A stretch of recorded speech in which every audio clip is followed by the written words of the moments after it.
Olá, meus amigos e meus irmãos em Cristo, a paz e a graça de Cristo Jesus para todos nós. Excelente dia. Vamos dar continuidade, gente. Eu dei uma pausa, vamos retomar aqui os estudos. É importante, meu irmão, como já é indicado, para você se aprofundar nas Escrituras, ser um apaixonado pelos sagrados livros, se apaixonar por aquilo que Deus deixou. Deus não deixou à toa, né? Tudo que nós observamos hoje nos livros, antes de Cristo, a história de Israel. E lembre-se que, além dos milênios que nós estamos passando, antes de encerrar esse assunto, quero colocar outros estudos dentro, porque tudo é concatenado, né? Todos os estudos bíblicos, eles se ligam um ao outro. As profecias, os livros do Antigo Testamento, o Novo. Então, assim, tudo aquilo que Deus colocou no meu coração, eu quero compartilhar e ser, assim, ser um exemplo, meus irmãos.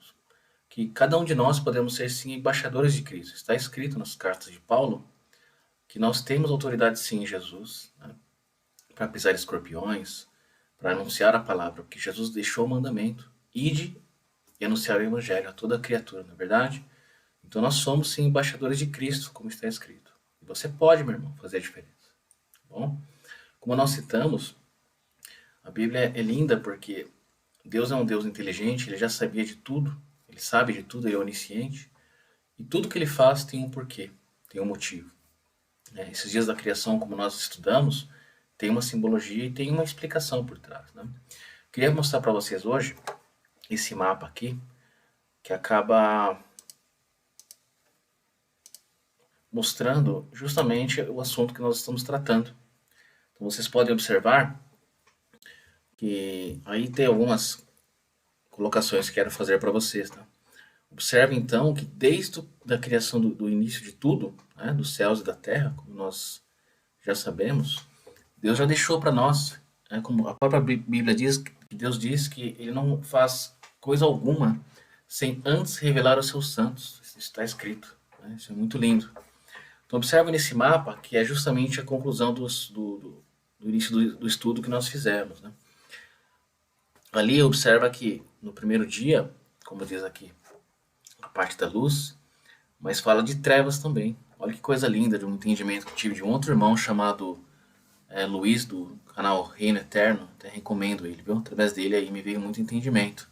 E Deus está trazendo luz para nós, concluindo com esse assunto, porque muitas coisas, gente, assim, é duro falar, mas muitas coisas não são verdades que nós aprendemos até hoje. E muitas coisas ocultas, Deus é um Deus infinito. Então, realmente, ele vai revelando e nos fazendo entender as coisas e o entendimento vai chegando.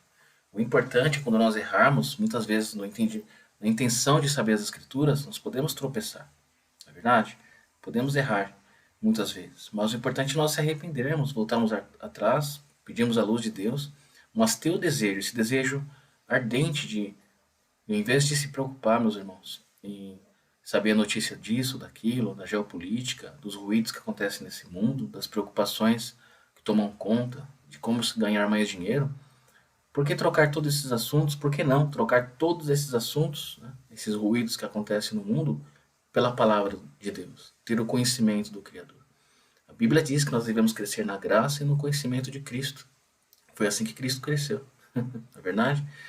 Então aqui, meus irmãos, observa que no primeiro dia, como nós já conversamos, nós citamos que nesse primeiro dia, Deus diz ali que a terra era sem forma e vazia. Então fez uma comparação do que realmente os homens viviam nesse primeiro milênio. Né? Houve muita impiedade, né? E houve consequências no segundo dia. Foi o dilúvio, justamente a simbologia da água. Né? Mas olha que coisa linda, meus irmãos. Esse primeiro dia aqui, além da luz, tinha as trevas. Observa que antes de tudo isso aqui, presta atenção numa coisa importante. Deus é luz. E tudo que ele criou antes da terra são os anjos, né, que já viviam com ele. Deus criou os anjos também. Né? Eles não nasceram realmente como acontece com o ser humano, mas Deus já criou todos o império dos anjos, né? Antes de nós existirmos aqui, não é verdade? Antes do céu e da terra. Os anjos já existiam. E por que Deus diz, olha que interessante, meus irmãos, por que Deus diz que junto com a luz houve separação das trevas? Porque nesse momento aqui surgiu no coração de um ser, né, iniquidade. A partir daí que as trevas, era tudo paz. né? Existia paz, existia amor, existia justiça. Os anjos só se importavam em cumprir sua missão, que para isso que eles foram criados, na verdade. Só que Deus é um Deus justo. Deus deu o livre-arbítrio, como deu para o homem. Ele não quer marionetes, ele não quer robôs. Deus não criou seres para ele comandar e ele interferir em tudo. Não. Ele deu o livre-arbítrio e a livre escolha. Olha que Deus justo, não é verdade? Quem poderia criar, sendo o Criador, por exemplo, fazendo da sua criação ter escolhas de escolher o bem e o mal? Então, é daí que nós podemos conjecturar que surge o mal. Porque a partir da escolha de um anjo, ele conseguiu, através do seu intento, né? Tudo por orgulho, gente. Você vê como que o orgulho e a soberba é um perigo para o ser humano? Por isso que a Bíblia diz que o orgulho e a soberba, ela antecede a queda. Isso é muito sério, isso, né? Então nós podemos chegar à conclusão que quando o homem tem o poder e o dinheiro, né? Quando ele realmente esquece das coisas essenciais, da humildade, de onde ele veio, das suas origens, ele passa a ter outras intenções, né? Então passa a ter orgulho no coração. Pois isso pode acontecer, né? Não é com todos, nós podemos generalizar, mas quando nós vemos aí a fama e o sucesso, né, chegar à cabeça, como se diz, o homem é capaz de qualquer coisa, infelizmente. Isso é a natureza do ser humano. Mas tudo tem escolha. Ninguém é obrigado a fazer nada. Deus não quer obrigar ninguém a adorá-lo, nem a amá-lo, né? Deus dá a livre escolha. Esse é o mais lindo do Criador, um Deus justo e íntegro, né? Ele criou as coisas e, mesmo assim, ele dá a escolha da sua criação escolher entre o bem e o mal. Então aqui surge realmente a separação. Por que a separação? Porque lembre da intenção de um ser, de um anjo, que era um querubim ungido, diz a palavra, né? Ele conseguiu persuadir, né, digamos assim, com o seu poder, porque, imaginam, gente, no momento aqui da criação, antes do céu e da terra, existia paz e harmonia. Esse anjo conseguiu, através da sua intenção, seduzir outros anjos ao seu intento, né? Ele queria adoração para si. Ele queria mais do que ele tinha, né? Então, o orgulho e a soberba acabou desviando. A iniquidade se achou no coração dele, né? Como diz a palavra de Deus. Então, com essas trevas, ele conseguiu seduzir anjos. Observa o poder de persuasão que tem esse anjo, né? Esse querubim ungido. Que ele conseguiu, então, num ambiente de harmonia, trazer a divisão, né? E esses anjos também tinham, né? Tem a livre escolha. Eles escolheram. Da terça parte dos anjos, terça parte, gente, nós não fazemos ideia do que é esse número, na verdade. Essa terça parte, sim, se rebelou, como diz as escrituras. Aí nós não sabemos realmente os detalhes, mas, claro, nós podemos chegar à conjectura. Por que o anjo, né, ou anjos, né, vão querer se desviar daquilo que foi lhes ordenado fazer? Quando entra realmente outras coisas, né? Quando a intenção é outra, além daquilo que foram destinados a ser feitos. Não é verdade, gente? Quem dita as regras é o Criador, né? Se você tem a intenção de fazer outros projetos, ter um mundo paralelo a isso, ter a própria adoração, ser maior do que você realmente tem, né? Ou sem merecer nada, realmente começa aí o problema. Então nasce do orgulho, né? Então dessas trevas, o que acontece? Olha que interessante, gente. Vamos entender aqui que surgindo essas trevas, no meio da luz, Deus diz que, por isso que nós enxergamos, é interessante isso, quando nós vemos o universo, nós enxergamos realmente a escuridão, né? E dessa escuridão, como nós podemos conjecturar? Quando você acende uma luz, a luz também pode refletir as trevas, na verdade, essa é uma conjectura aqui.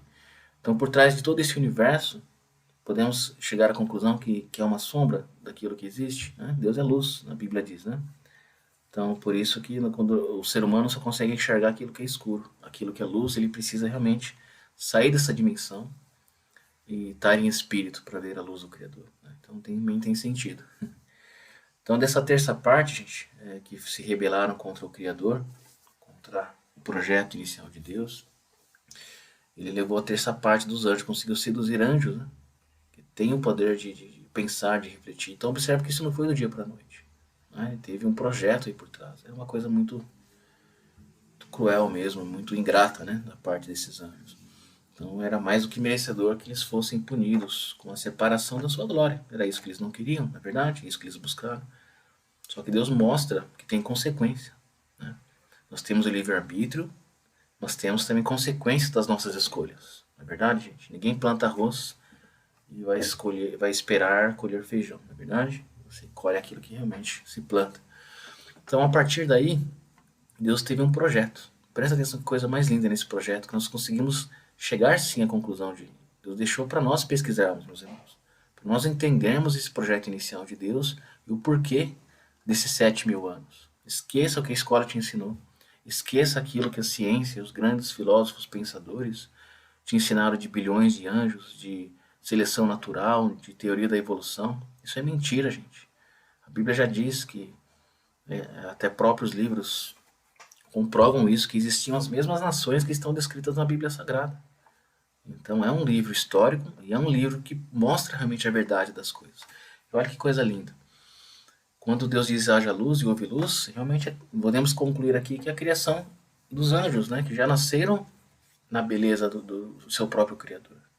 Eles contemplam a face de Deus, eles adoram, eles observam, eles contemplam e estão no regozijo do próprio Deus. Né? Então eles não têm o porquê seguir outro caminho, não é verdade, gente? Deus já deu tudo para eles. Né?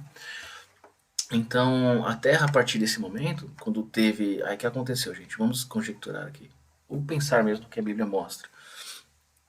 Esse próprio anjo caído, ele era proibido de entrar no paraíso. Deus criou um paraíso e criou os animais, que nós entendemos que até então os animais se comunicavam. Né? Nós podemos crer assim, ele é o Criador, ele dita as regras. Né? Por causa da iniquidade e da maldade. Então, muitas coisas deixaram a sua glória original. Mas isso vai se repetir no dia do descanso. Né? Os animais não vão mais devorar uns aos outros, não vai precisar mais do que acontece hoje para o homem se alimentar. Então as coisas vão voltar como estavam antes, no paraíso mesmo. Coisa mais linda, né? Isso vai acontecer de novo no dia do descanso. Só que aqui, o homem também estava no seu projeto inicial de Deus. Né? Ele era a imagem e semelhança de Deus e também não tinha pecado nele. Só que ele tinha escolha. Né? A única regra que Deus deixou, né? Deus queria realmente o homem.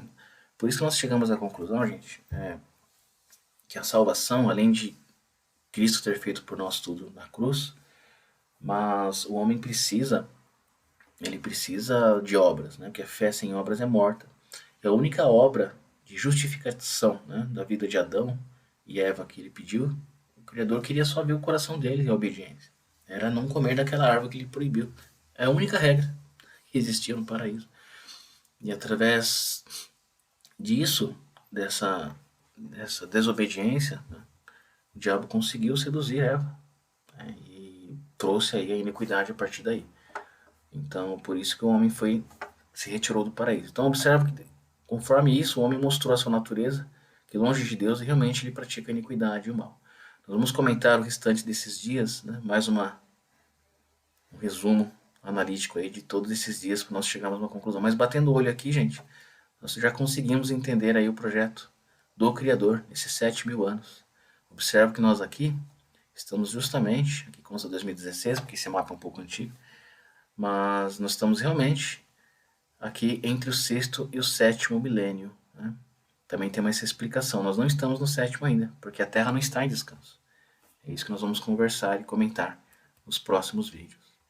Abraço, gente.